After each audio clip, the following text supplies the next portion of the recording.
You wouldn't say something as troublesome as inheriting now after being out of touch for 23 years, would you? The woman who claimed to be my father's remarriage partner was very assertive. She insisted that the inheritance of my deceased father, whom she had taken care of until the end, belonged to her. Of course, I had no objections. I didn't want a single yen of the inheritance from my father who had abandoned me, his daughter. Hurry up and sign that paper. Abandon the inheritance officially. At that moment, my grandfather stopped me from signing as prompted. His eyes were burning with intense anger as he stared at my father's remarriage partner. My name is Sarah. I'm 29 years old. Since graduating from university, I've been working as an administrative assistant at an insurance agency. I'm in my late 20s, unmarried, and have no boyfriend. It's not that I don't want to get married, but I just can't bring myself to date men. The reason is simple: I have a distrust of men. The cause lies with my father. My father David disappeared 23 years ago after leaving me with my grandfather. The reason was probably my mother's death. My mother died in a traffic accident when I was 5 years old and my father was 35 years old. According to my grandfather, my father was so depressed that he couldn't hear the voices around him. Perhaps he lost confidence in living together, so he left me with his parents and disappeared. Sarah did nothing wrong. Poor thing. You can rely on your grandparents. I still can't forget the sad expression on my grandfather's face at that time. However, strangely enough, I can't remember what kind of face my father left me with. I think I wanted to forget the existence of my father who abandoned me as soon as possible. It was about 5 years after that when I heard a rumor that my father had remarried. The estrangement between me and my father lasted for 23 years. The only thing I truly believed in was the love of my grandparents and deceased mother. To be honest, I hated my father from the bottom of my heart. The fact that I was a child abandoned by his parents tormented me deeply. It was especially painful when I was in elementary and junior high school because there were only families with both parents around me. I have been teased or harassed for not having parents many times. There were times when I got into a big fight with someone and my grandparents were called out. You were teased for not having parents? That's their fault. Sorry, Sarah. You're the only one who has a hard time. Grandpa and Grandma are always on your side. Even such kind grandparents have been angry with me before. It was because I was much worse at controlling my emotions than now. I still can't forget the self-hatred at that time. Because I felt pathetic and regretted being abandoned, I hated my father even more. There are countless unpleasant things that children do when they don't have parents. Among them, it is particularly easy to understand the feeling of alienation felt on Father's Day or Mother's Day. As part of recreation, there were times when we drew portraits of our parents. There were also classmates who prepared presents happily on their parents' birthdays or wedding anniversaries. At such times, kind classmates left me alone. That kindness made me feel even more painful, but who should I complain to? Gradually, I became more isolated. What was fortunate for me without parents was that the grandparents who took me in were relatively wealthy. My grandfather is a former lawyer and is still relied upon by people in the area even now that he is old.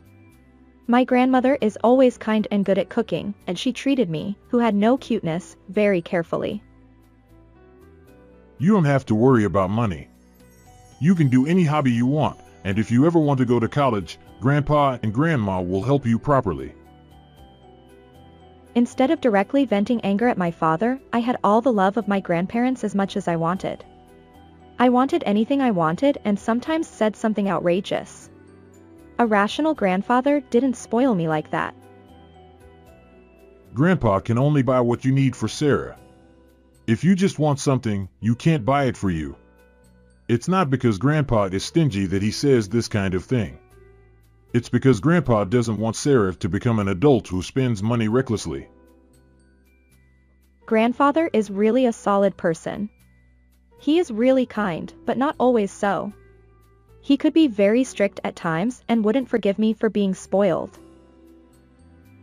I often felt lonely when I went out with my grandparents. On holidays, when we went shopping at commercial facilities, there were family members everywhere you looked. Children who listened to their whimsical requests. Siblings who get along well by obediently listening to each other's words. Parents and children who enjoy the same game at the game center. Couples who look happily at their healthy children. Even though I had grandparents, there were no parents around me. Commercial facilities were places that confronted me with such reality. Why only me? There were many times when I felt such thoughts. There are many people in the world who live under worse conditions than mine. Although it was understood in my head, there was no way to fill the loneliness or pain unique to myself alone. My grandparents understood well the unbearable pain that I had. One day, my grandfather made me such a proposal. If Sarah really wants to, she can use the foster care system. You can live with a couple of the same age as your real parents as a family. However, my grandfather cut off his words and shed tears. It was the first time I had seen my grandfather cry. Grandpa and Grandma really care about Sarah and love her very much. If you say you're in pain, you have to withdraw. Honestly, even talking about this is painful. But if it's for you. My grandfather couldn't speak until the end. Rather, I didn't let him speak. I'm not going to leave Grandpa and Grandma behind, am I? Don't ever talk about adoption again. My home is here. This place where Grandpa and Grandma are is my place. If I just kept grieving, my grandparents would feel sad too. The time has come for me to face myself firmly. I thought so strongly. I accepted myself as a child abandoned by my parents and still lived positively. Thanks to the abundant love of my grandparents, I had become strong before I knew it. The passing of my grandmother due to illness was 20 years after my father abandoned me. It had been a long time since I had to say goodbye to someone so close. I was extremely sad, but my grandfather was calm and collected. He even had the composure to comfort me. I felt puzzled that my grandfather, who should have been the one grieving the most, was so composed. I was prepared for this day to come someday. We talked a lot while we were still alive and were ready to say goodbye. That's why I'm surprised at how well I'm holding up. It's strange. My grandparents' parting was very peaceful. Everyone in the family praised their parting as something they would want for themselves, and I was proud too. While my grandmother was being cremated, one of my aunts approached me with an apologetic look on her face. I'm sorry to bring this up at a time like this, she said, and showing me a picture of a man and asking if I would consider marriage. She knew it would be frowned upon, but she brought it up anyway. She looked genuinely sorry about it. Surprisingly, my grandfather smiled when he heard about it. That's great news. You should definitely consider it. Think of your aunt's feelings. My grandfather said that, but I couldn't feel the same way. Because of the painful experience of being abandoned by my father, I had become distrustful of men. While I admired the kind of relationship my grandparents had, I couldn't bring myself to hope for marriage. In my heart, such an intractable dilemma had taken shape. 3 years after my grandmother's passing, my grandfather approached me with a serious look on his face and said he had something to tell me. David seems to have passed away in the hospital. It was then that I learned for the first time that my father had been seriously ill. In fact, my grandfather had been in touch with him through his lawyer friends in recent years. The news of his death also came from those lawyer friends. I heard that the funeral is the day after tomorrow. I'm going to go. What about you, Sarah? After thinking about it, I decided not to attend the funeral. I didn't ask for any details like the address. My grandfather said he would leave it up to me. My father and I had cut ties 23 years ago. I don't have any hatred left for him now, but I don't feel like mourning him either. The next day, my grandfather took the train to visit his deceased son. I, who was left behind, reflected on the fact that I had no parents. There was no point in blaming my mother who had passed away in an accident. On the other hand, I still feel dissatisfied with my father's decision to leave me with my grandparents and cut off contact. It's just so pathetic for a person to leave their child's upbringing to their parents and cut off contact. I don't know what he was thinking, but couldn't he have done something else? A few years later, he remarried another woman. I can hardly understand it. But then again, I think to myself that there are fathers out there who are worse than mine. Fathers who are abusive, addicted to gambling or alcohol, antisocial, criminals. Compared to such monstrous fathers, maybe my father wasn't so bad after all. After all, for these past 23 years, he has never caused me any direct trouble. From the fact that he secretly communicated with my grandfather through a third party without telling me, it is clear that my father actively and thoroughly avoided any communication with me. He erased his own existence so as not to trouble my heart. Maybe that was his way of showing sincerity towards me. When I was 5 years old, I felt that my father was an awkward and unsociable person even though I was just a child. Until the very end, my father was just as I had imagined him back then. I now regret that I never heard his thoughts from his own mouth. After my father's funeral, a woman I didn't know visited me. She was probably in her 40s and had a very strong personality with distinctive heavy makeup. You're Sarah, right? I knew it right away. You look a lot like David. I had an intuition that she was my father's new wife. The woman named Taylor handed me some documents. I came here today to ask you to renounce your inheritance, Sarah.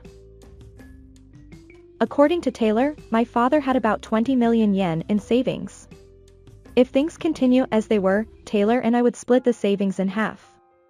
She said that was unacceptable. Don't you think so? I took care of David until the end, so it's only natural that I should get his money. She said it was ridiculous for someone who hadn't been in touch for years to suddenly claim their rights. Yes, I understand, I replied.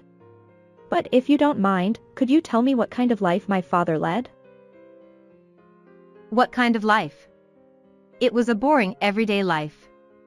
He didn't drink or smoke. He didn't play pachinko, slots, or horse racing.